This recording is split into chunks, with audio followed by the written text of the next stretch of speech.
verset 12. Avant même de commencer le message, je vous partage le verset 12, on va lire. Dieu a parlé une fois, et je l'ai entendu deux fois. C'est pour vous dire que j'ai déjà prêché sur ce sujet, ce psaume. Dieu avait parlé une seule fois, mais on peut l'entendre deux fois. Mais ce ne sera pas le même message, tout en ayant le même thème et le même chapitre. Donc je vais prier, ensuite on va lire ce qui nous intéresse. Seigneur, ces paroles qu'on partage, ce n'est pas des vagues promesses vaporeuses qui s'évanouissent, qui disparaissent avec un petit coup de vent. Ce sont des promesses solides, un fondement pour notre vie. Et on peut le vivre depuis des millénaires. David a écrit, a composé ce psaume, mais à la fois il est vivant, il est toujours suffisant pour nous fortifier, pour nous encourager, pour nous montrer la voie. Seigneur, merci de ce chapitre qui est si clair, et je te prie que l'on puisse l'appliquer dans nos vies, dans nos cœurs, dans notre foi, non seulement en Dieu, en toi, mais aussi en ton Fils bien-aimé Jésus-Christ. Amen. Donc, Psaume 62, juste je relève 4 versets qui disent la même chose, une petite expression. Vous allez voir, verset 2, il est dit « Mon âme se repose en Dieu seul ». Verset 3, « Lui seul est mon rocher ». Verset 6, « Mon âme, repose-toi sur Dieu seul ». Et verset 7, « Lui seul est mon rocher ». Et c'est ce que je voulais partager comme point de départ, cette idée Dieu seul. C'est à l'exclusion de toute autre ressource, à l'exclusion de toute autre possibilité. Dieu seul est notre repos, notre refuge, notre forteresse, notre salut, notre appui, notre tour fort, c'est Dieu seul. Et c'est important qu'on s'attache à cette vérité dans nos vies chrétiennes. Quoi que le Seigneur nous montre, quoi que le Seigneur nous demande, quoi qu'il se profile devant nous, on a cette promesse qu'on doit et qu'on peut, et que c'est suffisant, se confier en Dieu seul. Moi, j'aurais aimé rajouter en Jésus seul.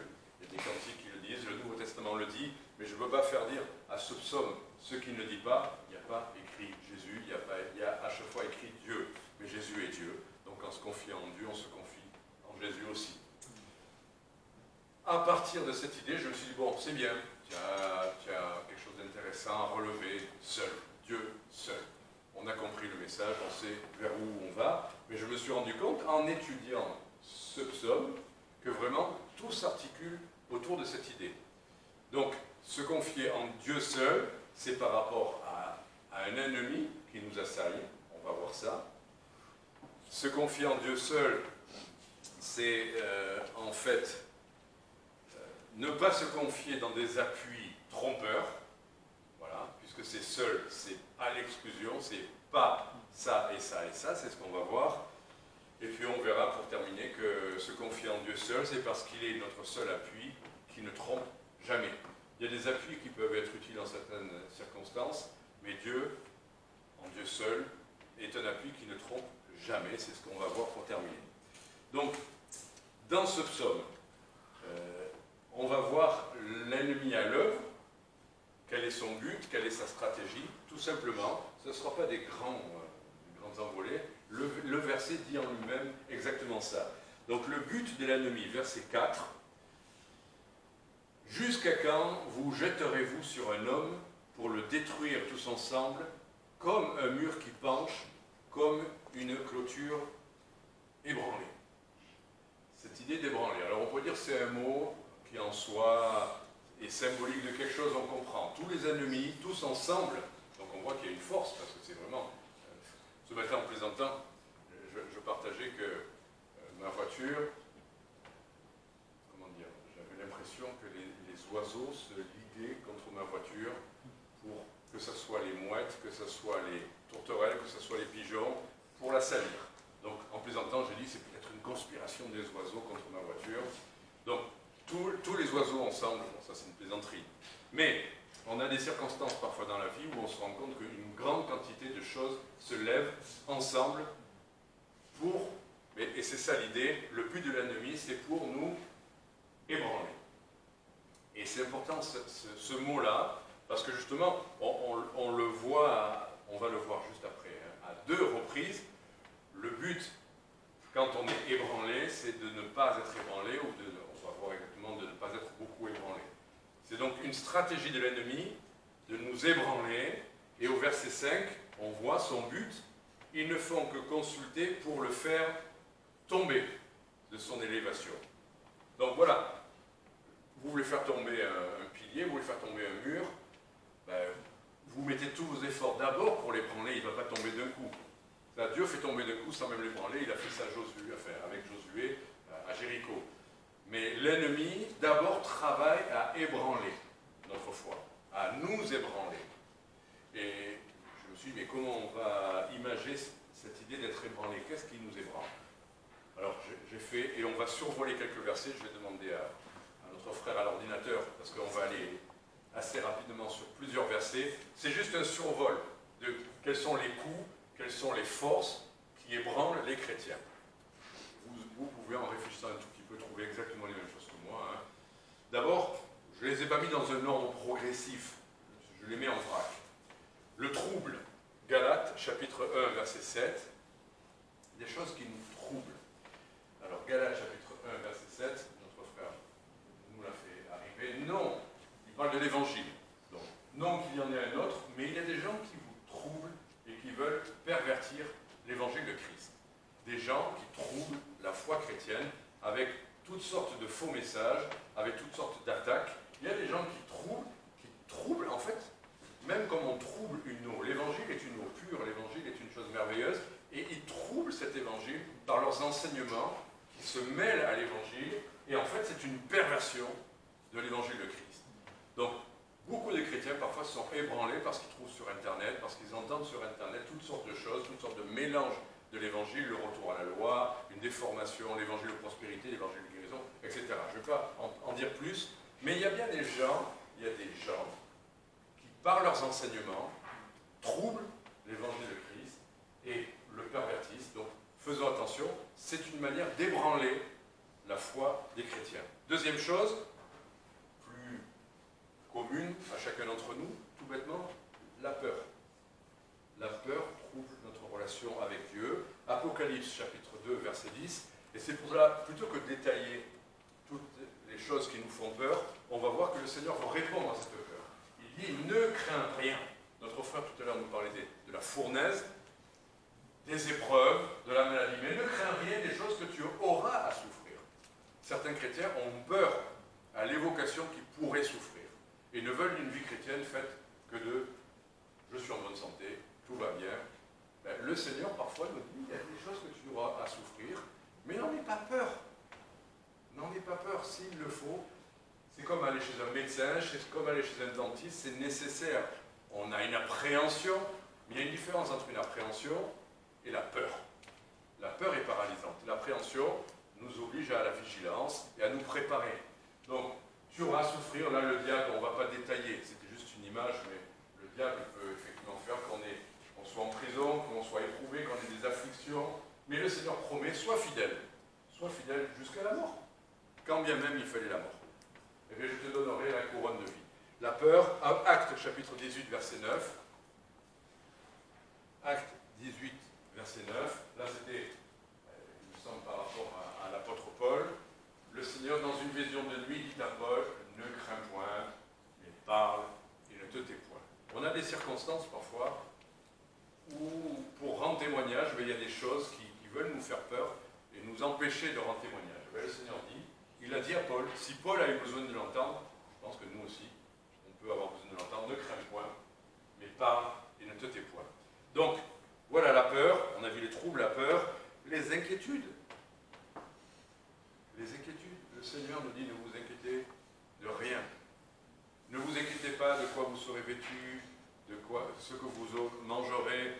Les inquiétudes troublent notre foi et notre relation avec le Seigneur. Et alors juste, une parole du Seigneur un peu antidote aux inquiétudes, Ésaïe 41, verset 10. Et là je développe à l'infini toutes les sources d'inquiétude. Vous savez ce que c'est que l'inquiétude. Ésaïe 41, verset 10. Ne crains point, car je suis avec toi. Ça nous suffit, car le Seigneur est avec nous. sois pas éperdu, car je suis ton Dieu. Je te fortifie, je t'aide, je te maintiens par la droite de ma justice. Il y a des choses qui se profilent. Là, je dois partir aux Philippines dans une semaine. Bien sûr, 25 heures d'avion. Imaginez avec mon dos, 6 heures et 13 heures. Bon, après, aller à l'aéroport d'abord, faire, enfin, vous savez tout ça. Bon, ben, oui, évidemment que j'ai une appréhension à tout ça.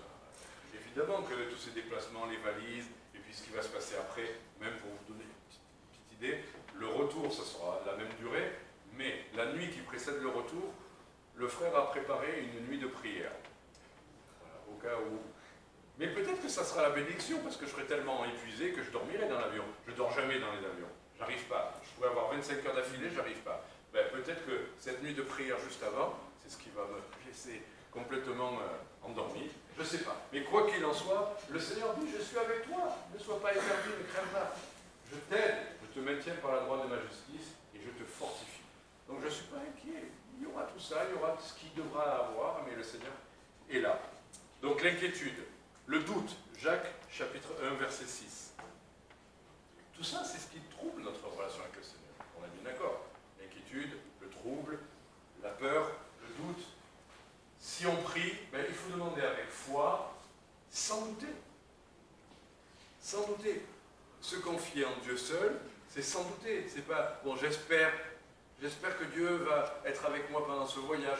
J'espère que Dieu va m'aider. J'espère qu'il sera là si j'ai des problèmes. J'espère que j'arriverai à faire ce qu'il me demande de faire.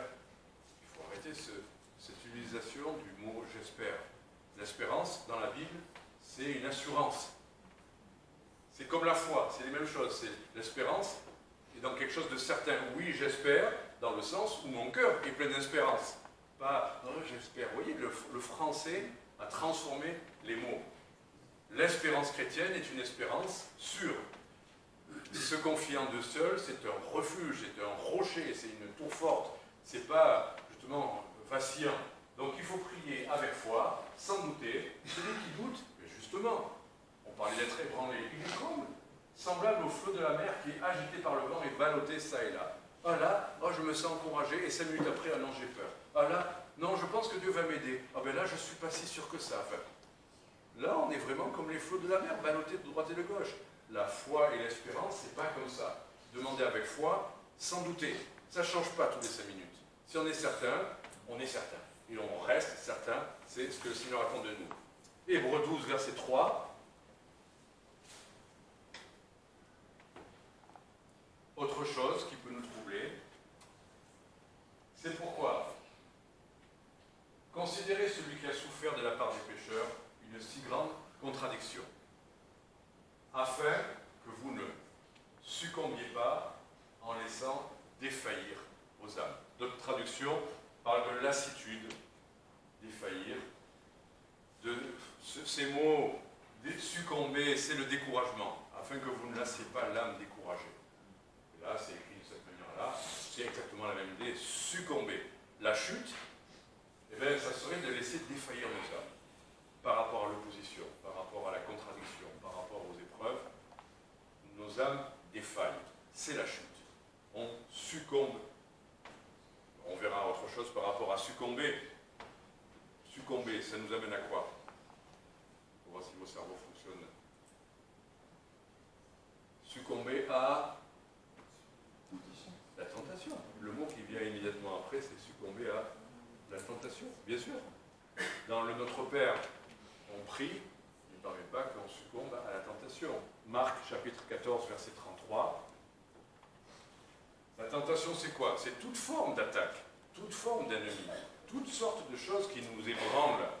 Mais ne croyons pas que la tentation, ça n'est que, oh là là, il y a une femme nue qui se promène et ça c'est une tentation. La tentation de laisser tomber, la tentation de se laisser troubler, la tentation de défaillir à toutes sortes de ce qu'on a vu, justement, trouble, peur, inquiétude, doute, lassitude. La tentation, j'ai dit Marc 14, 33, c'est pas la bonne référence. Bon. En tout cas, vous connaissez peut-être le verset suivant par rapport à la référence. Tu vois? Non, c'est pas celle-là, excusez-moi. J'ai marqué une mauvaise référence, mais l'idée, c'est le Seigneur dit, veillez et priez. Pourquoi? Afin que vous ne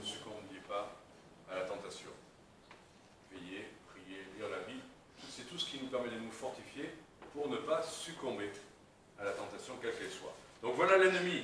Et j'aime bien cette idée d'être ébranlé, parce que regardez verset 3 et verset 7. Au verset 3, il commence, David dit, « Lui seul est mon rocher, ma délivrance, ma haute retraite, je ne serai pas beaucoup ébranlé. » Reconnaissons que des fois, on est un peu ébranlé.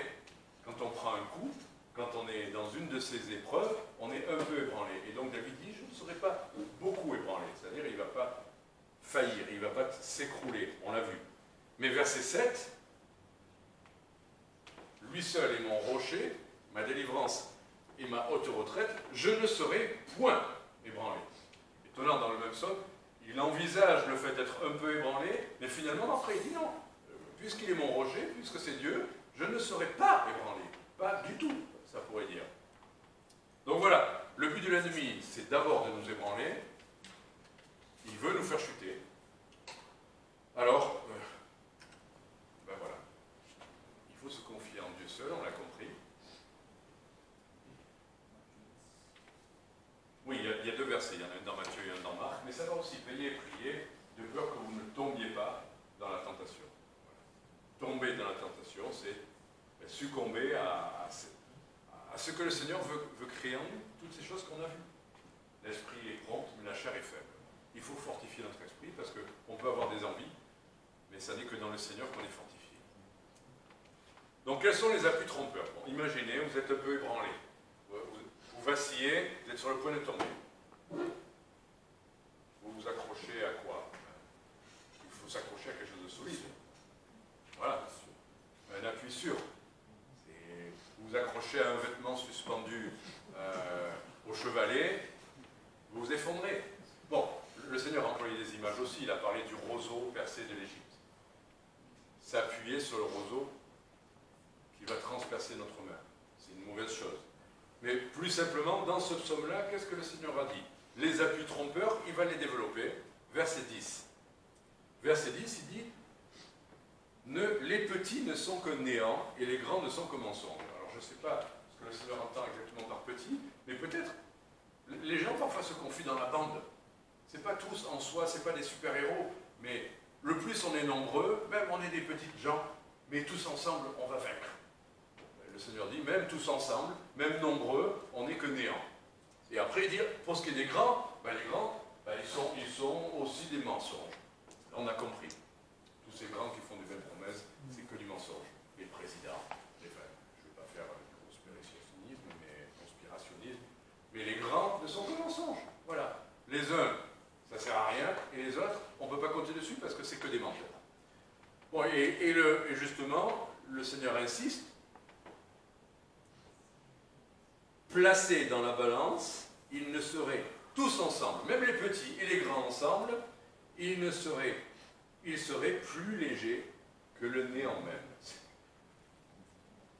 J'aime les expressions du Seigneur. Plus léger que le néant même. C'est-à-dire, les gens qui font de la physique savent qu'on peut artificiellement créer le vide, le vrai vide. L'air, c'est pas du vide. L'air, c'est pas du vide. Vous voyez que quand ça souffle, ça déplace les choses. Il y a donc des particules dans l'air. Ce n'est pas le vide. Non, le néant, c'est l'absence de tout. Mais vraiment rien. Alors quand il n'y a vraiment rien, eh bien, le Seigneur dit, ça sera, les petits et les grands, tous ensemble, sont plus légers que le vide, que le néant. Là, on peut se dire, ouais, ça va, on a compris. Là, le Seigneur nous fait bien comprendre que ça ne sert à rien de se confier dans les gens, dans les petits comme dans les grands. Rien, plus léger que le néant même. Je n'ai pas besoin d'en dire plus, vous avez compris. Autre chose, verset 11, ne vous confiez pas dans la violence. Ne vous confiez pas dans la violence. Pourquoi un chrétien pourrait se confier dans la violence? Eh bien, écoutez, ça arrive, dans certaines circonstances, qu'on se confie plutôt par la brutalité, dans une circonstance, en imposer, montrer qui on est, impressionner, et parfois même physiquement. Moi, j'ai vu des situations comme ça, malheureusement, où les chrétiens, plutôt que résoudre ça, résoudre un problème, une attaque avec le Seigneur, ils se sont confiés parce qu'ils étaient eux-mêmes, par leur force, de régler un problème. Voilà, vous avez un petit, admettons, cas de figure, un petit accident avec quelqu'un. Et cette personne est de mauvaise foi, enfin, et les esprits commencent à s'échauffer. Mais il y a un moment donné où la tentation, ça serait peut-être de régler le problème par la violence. La tentation d'utiliser la chair plutôt que la dépendance du Seigneur. La violence. Faisons attention, l'histoire de l'Église est malheureusement entachée de choses que les chrétiens ont faites pour se défendre. Et aujourd'hui encore, l'histoire rappelle aux chrétiens, ah oui, mais vous avez fait ça aussi. Ah oui, mais il y a des faux chrétiens, les croisades, l'Inquisition, on est bien d'accord. Mais il y a des vrais chrétiens parfois qui ont utilisé la force aussi. Alors, il y a des circonstances. On ne va pas, enfin, comment dire, il y a des chrétiens soldats qui ont défendu leur pays, tout ça, ça c'est une autre affaire. Le Seigneur n'est pas contre le fait d'utiliser, si on est policier, chrétien, évidemment qu'en certaines circonstances, on va utiliser la force. Mais ce n'est pas la violence, c'est la force pour faire ce qu'on a à faire, parce qu'on a ce métier-là, et parce qu'il faut défendre. Mais après, c'est utiliser la violence pour des circonstances où normalement on doit dépendre du Seigneur. Ce qui est autre chose. Il y a la violence, et puis, dans le même verset, ne soyez pas séduits par la rapine. La rapine. C'est le vieux français. Essayez de le placer dans une discussion. Voilà. Vous êtes au restaurant et il y en a un qui essaye de payer moins que les autres. Hey, arrête d'user de rapine, mon ami. Essayez de la placer. Voilà. Même un McDonald's. La rapine, ben, écoutez, c'est considérer que l'argent est la solution à tout. Et essayer d'en avoir toujours plus. Oui, il y a un verset qui dit que les riches se font de leur richesse une tour forte. D'avoir sur son compte bancaire, j'imagine, des centaines de milliers, des millions, et voire des milliards, on se sent en sécurité, on se dit, moi j'aurai toujours le moyen de m'en sortir de tout. Le Seigneur dit, ne soyez pas séduits par la rapine, ne confiez pas à ces choses-là, et même si les richesses abondent, n'y mettez pas votre cœur. L'argent va et vient. Vous en auriez beaucoup sur votre compte qui peut disparaître aussi vite. J'en dis pas plus. Voilà. Donc, tout ça, ce sont des tours qui s'effondrent, les tours des riches, les milliards, la violence, les petits, les grands, tout ça, ce n'est rien. Ce sont les appuis trompeurs. Alors, on va terminer maintenant avec notre seul appui. On l'a vu, je ne vais pas vous relire les versets, les 4 versets qu'on a vus tout à l'heure. En Dieu seul. En Dieu seul, en Dieu seul. Mais en Dieu seul quoi? Verset 2. Qu'est-ce que ça veut dire que Dieu est notre seul appui? Qu'est-ce que ça veut dire? Ben, mon âme, il est question d'une âme. Mon âme se repose en Dieu seul. Notre repos, c'est pas notre compte bancaire, c'est pas notre bonne santé, c'est pas notre force, c'est pas notre intelligence, notre repos. Il y a des gens qui sont très qualifiés, intelligents et qui parlent bien, mais c'est pas par rapport à la vie, ça suffit pas. On croit qu'on s'en tirera toujours parce qu'on a du bagout, parce que voilà. Se reposer, notre âme, elle se repose. On n'en a jamais assez. Mais se reposer en Dieu, ça suffit. Parce que Dieu a toutes les réponses, il a tous les mots, il a tout ce qu'il nous faut, et c'est ça qui donne le repos à notre âme. Il y a les deux sens. Se reposer en Dieu, c'est trouver notre repos en lui, mais c'est aussi lui laisser le contrôle des choses. Se reposer en Dieu. Verset 3, lui seul est, et là il y a des mots qui ont chacun leur sens, il est un rocher protecteur ou un rocher sur lequel on va s'appuyer, il est la délivrance. Nos jeunes frères avec leur porte-monnaie, ça c'est le genre de circonstances que je veux à tout prix éviter. D'avoir à courir, d'avoir à stresser. Oui, je sais, ils dépendent du Seigneur, mais tant mieux que ce soit eux qui aient eu besoin de courir et pas moi. Moi, franchement, je ferme toutes mes pochettes. Mais bon, je sais, ils sont très sérieux. C'était pas qu'ils étaient légers. Le Seigneur l'a permis. Si, c'est ça. Bon, d'accord, ok. Je ne dis pas qui a dit quoi, et je ne dis pas qui est responsable de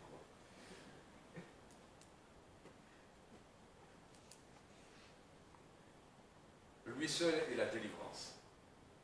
Parce que là, c'est un porte-monnaie, mais des situations comme ça, on peut tous en avoir de toutes sortes. Des choses qu'on oublie, des choses qu'on n'a pas faites, des choses où on se dit, mince, je suis parti, je suis à la moitié du chemin et j'ai oublié la valise. Ou... Il y a des gens qui oublient parfois leurs enfants sur une aire d'autoroute. Le Seigneur est notre délivrance. Quoi qu'il arrive, il sera notre délivrance. Une araignée énorme dans votre pantalon, ça m'est arrivé. J'ai mis mon pantalon et une énorme araignée est tombée du pantalon. Et vous savez quoi, le Seigneur a utilisé ça pour... Je devais aller au Cameroun. Oui, je m'inquiétais un peu de la nourriture, de tomber malade ou pas tomber malade. J'avais été malade une première fois. Et au deuxième voyage, j'avais une certaine appréhension parce qu'on avait vécu des choses un peu difficiles. Et vous allez dire, mais une histoire d'araignée, ça doit te terroriser. Mais au contraire, ça m'a rassuré. Le Seigneur a permis que j'ai cette énorme araignée dans le pantalon, je mets mon pantalon et pouc, l'araignée tombe avant. Je me suis dit, ben, merci Seigneur, parce que quoi qu'il arrive, tu seras là et tu protégeras. Voilà. Et puis même si elle m'a piqué, ben, le Seigneur était là quand même. Donc voilà, il est la délivrance et il est notre haute retraite. Quoi qu'il arrive, haute retraite, un endroit où on est quoi, intouchable, on pourrait dire, où les vagues, les ennemis ne pourront pas nous atteindre. Le Seigneur est ça, dans notre cœur. Verset 6, qu'est-ce que ça veut dire? Aussi se reposer, mon âme, repose-toi sur. Tout à l'heure, on a vu se reposer en Dieu, trouver le repos en lui, donc chercher la communion, sa présence, merveilleux, mais se reposer sur lui. C'est encore autre chose. Il y a toujours l'idée du repos, mais c'est... On compte sur lui. C'est lui qui va faire, c'est lui qui va pourvoir, c'est lui qui va donner ce qui est nécessaire. Se reposer sur, voilà, on se blottit et on dit, ben, tu vas prendre soin de tout. Je compte sur toi. On ne compte pas sur les hommes. On se repose sur Dieu pour tout ce qu'on a à faire. Verset 9, il y a encore cette idée, et celui qui se repose en Dieu peut après exhorter les autres à faire de même. C'est ça qui est intéressant. Verset 9, là David dit peuple. Lui, il est roi d'Israël, il sait ce que ça veut dire se reposer sur Dieu ou en Dieu, son âme. Mais il dit peuple, vous aussi les autres, confiez-vous. C'est quel verset? Excusez-moi, je l'ai perdu. 9, voilà, pardon. Peuple, confiez-vous en lui, et j'aime bien cette idée, en tout temps. On a vu en Dieu seul, mais c'est en tout temps. C'est facile, le temps facile, justement, où on fait toujours pareil. Ça doit être aussi facile, la chose qui nous échappe totalement, parce que ça dépend de Dieu. C'est sûr pour moi, quand je pars à l'Expo Bible, ça fait 4 années qu'on le fait, on connaît les lieux, on a nos petites habitudes, même l'appartement où on a dormi c'est le même, si on doit acheter à manger, on sait à quel boulangerie on doit aller, on va aller chercher notre tarte aux myrtilles, au bon endroit, les saucissons. C'est moins stressant parce qu'on a des repères, et puis on est tous les 4, la même équipe, avec des gens qu'on connaît. Vous voyez? Mais le moment où on part dans l'inconnu, totalement, on n'a plus aucun repère. Ben, dans un cas comme dans l'autre, on se confie en Dieu. Franchement, en partant là-bas, on ne s'est pas confié en nous-mêmes. C'était peut-être plus facile de se confier en Dieu. Mais c'est peut-être plus difficile en fait, de se confier en Dieu quand c'est quelque chose qu'on a déjà fait, quand on a de l'expérience. Quand je prépare un message, on va dire, oh, mais ça fait 30 ans que tu prêches, toi tu n'as qu'à prendre un verset de la Bible, et tu as tout qui vient comme ça. Mais non, 2 jours avant aujourd'hui, quand je suis parti, j'avais rien. J'avais pas de message pour aujourd'hui. Et je ne me dis pas, tiens, tu vas recycler un vieux message, il ne verra rien. Non, je dis, Seigneur, qu'est-ce que tu veux? Et dans ma lecture, le dernier jour, Psaume 62, c'est ça qui vient. Et ce matin, dans la dernière dizaine de minutes, j'écris mon message. Mais j'y ai réfléchi pendant 2 jours. J'ai lu, j'ai prié, j'ai redemandé au Seigneur, j'ai vu d'autres versets. Et ce que le Seigneur m'a montré, donc vous voyez, l'expérience ne suffit pas. Des choses qu'on connaît, qu'on sait faire, entre guillemets, ça ne suffit pas. Il faut dépendre de Dieu en tout temps. Des choses qu'on connaît,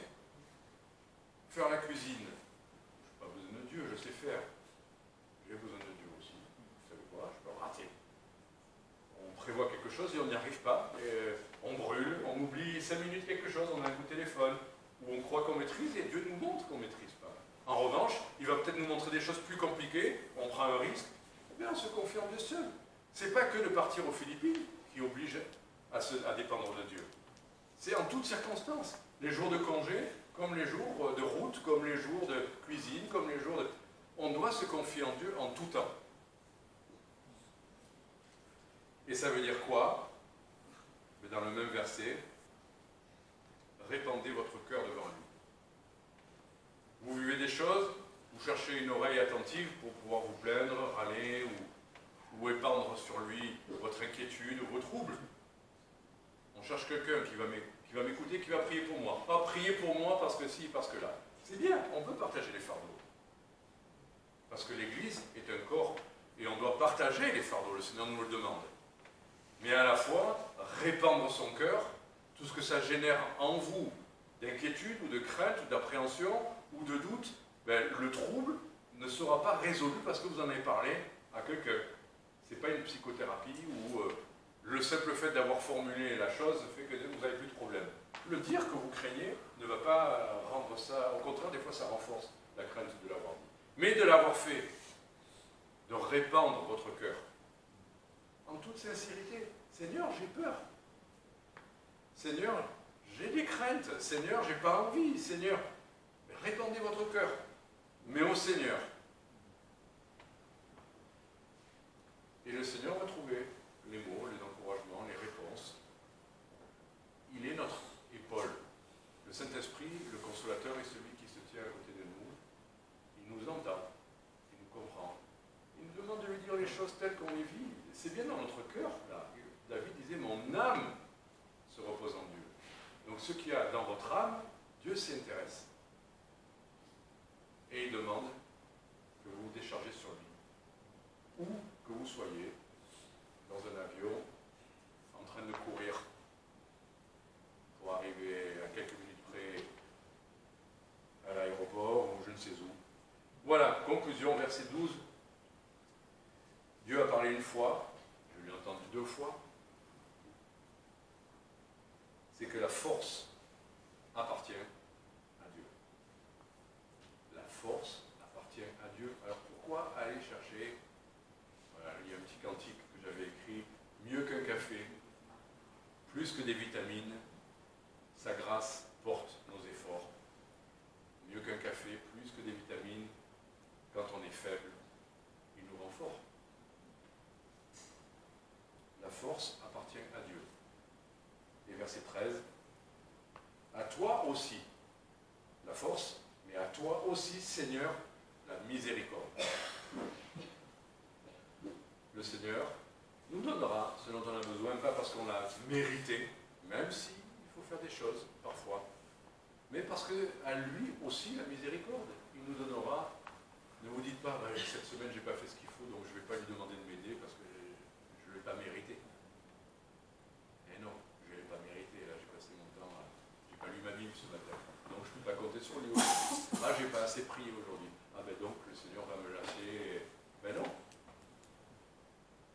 À toi aussi la miséricorde. La force, la miséricorde. Et oui, tu rendras à chacun selon ses œuvres. Dieu est juste, effectivement, comme l'a rappelé notre frère tout à l'heure.